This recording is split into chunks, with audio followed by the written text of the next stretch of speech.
చాలామంది చూడండి, అసలు కుటుంబాలను కూడా పట్టించుకోకుండా వదిలేసి సంపాదన అనుకుంటూ వెళ్ళిపోతారండి. నువ్వు ఏ కుటుంబం కోసం నువ్వు కష్టపడుతున్నావో ఆ కుటుంబంతో నువ్వు గడపలేనప్పుడు సమయాన్ని, కుటుంబంతో నువ్వు మాట్లాడలేనప్పుడు ఎందుకయ్యా ఆ డబ్బు అయితే తీసుకొచ్చి పెట్టగలిగావు, ఆ తర్వాత నీకు జబ్బు వచ్చింది, మంచం పెట్టావు, ఆ తర్వాత ఇంకేముంది, జీవితం అయిపోయింది, సమాధికి చేరిపోయావు.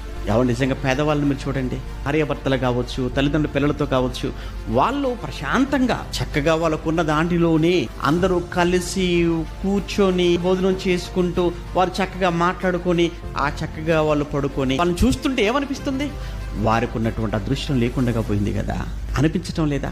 సంతోషం అనేది నీకు ఎక్కడుందని నువ్వు అనుకుంటున్నావు, ఆనందం ఎక్కడ దొరుకుతుందని నువ్వు అనుకుంటున్నావు, డబ్బే అనుకుంటున్నావు.